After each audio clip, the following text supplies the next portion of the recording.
Hey man, welcome back to Man Time. Today we are going to talk about when it makes sense to have a flue dampener on your stovepipe. Welcome to Man Time.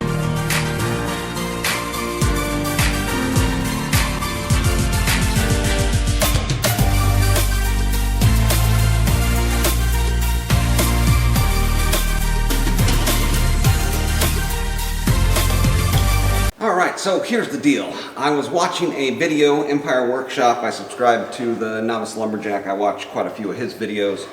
And he did a video where he was showing an IR screenshot of his stovepipe. And he had a dampener in the stovepipe and it was like all the way closed off.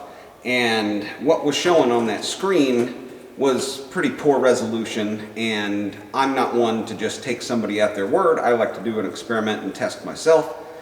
So I did that, and the reason I put this flue dampener in here was because of the temperature differential that I wanted to see from down here on the stovepipe to up here on the stovepipe.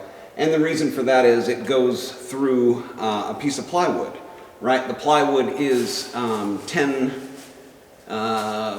foot 9.5 inches or something away from the ground, you know, so this stands maybe 3 foot high, so I'm going 7.5 feet of stovepipe before I have to go through that plywood, and I wanted to get the temperature down as low as possible.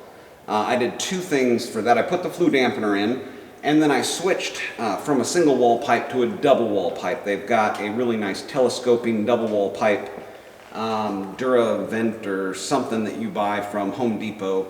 I bought all my stovepipe from Home Depot, by the way, delivered right to my door, which is really nice, and all the same brand, so you know everything's going to fit right. And so I've got a 4 foot section and a 2 foot section, and then a telescoping 2 to 4 foot double wall piece on top of these two pieces. And I was like, man, I really don't want to have to worry about the plywood catching on fire. Now, the thing with stovepipes and the thing, I guess, with heat is it doesn't transfer through air efficiently, right? So that's why you're able to have stuff really up close to it, and unless you're touching it, it's not going to burn you. So let's look at my results from doing this. I'm going to get you in a little bit closer, but the gist of it is I've got two temperature gauges that are connected on the stovepipe. These are a matching set. They sell these on Amazon, and they sold them as a pair. So they're the exact same thermostat that's magnetic, specifically designed for a stovepipe. You know, you can see here it's got the yellow, green, and red denoting, you know, which temperature and the temperature ranges. The yellow here goes up to 300, the green is 300 to 650, and then you've got 650 up is basically too hot. But it is extremely hot, and I have both of these have been on here for quite a while. So let's get in here and take a look at the temperatures. Okay, we're going to try this on autofocus, but yeah, here is the wood stove. You can see I've got a couple chunks in there. It's burning really good. Again, this is the Ashley or US stove or Vozelgang 3200. I like it quite a bit, but I've got it choked almost all the way down, and you can see here we are running right about 400, and then we have the flue dampener. It is not quite all the way closed off, but it is closed off quite a bit, and then we come up here. And let's get in nice and close. You can see here we're running right at 200. So we are exactly 100 degrees cooler in the span of about 4 feet coming from, well, maybe more like 2 to 3 feet. But yeah, there's the flue dampener, and then maybe a foot below it and a foot above it is the temperature differential. And it's hard to see this go up, but there is where it goes into the double wall and then through the plywood, of course, connected up there. And the reason why these are so important, so not only am I going from single wall to double wall, but with that dampener, I'm losing another 100 degrees, right?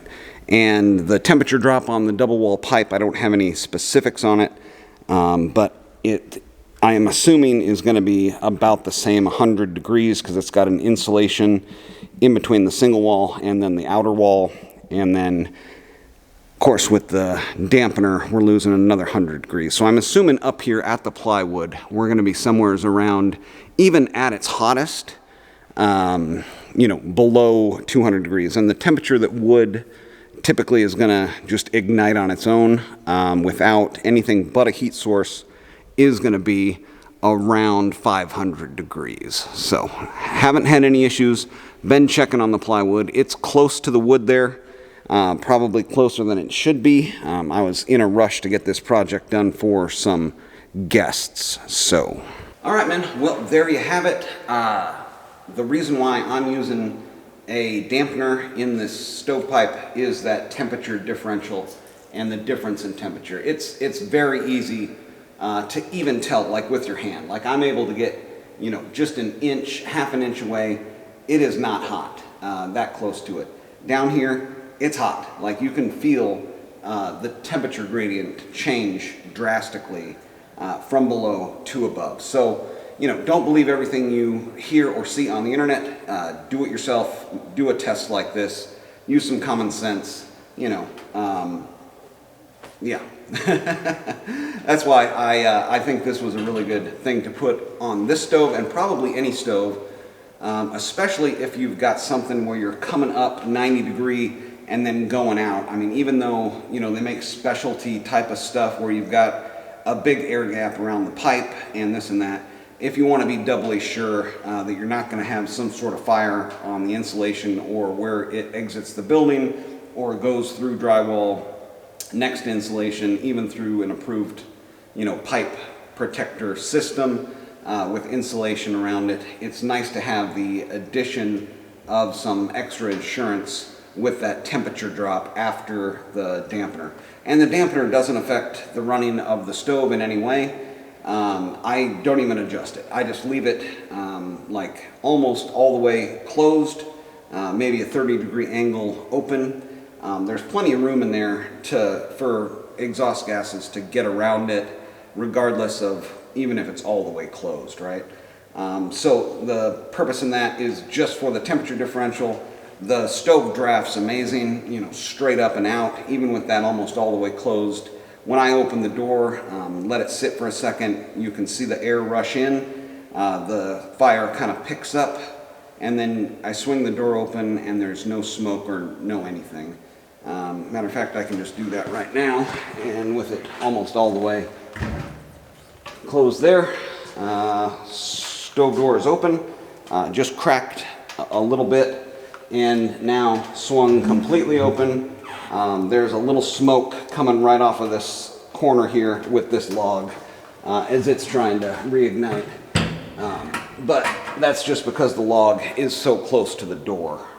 Otherwise, it would not be doing that. And it's also damped down like all the way. So yeah, with this thing damped down, with that almost all the way damped down, and they say for low fire, you want to have the one on the right all the way out and the one on the left quarter inch in or half inch in.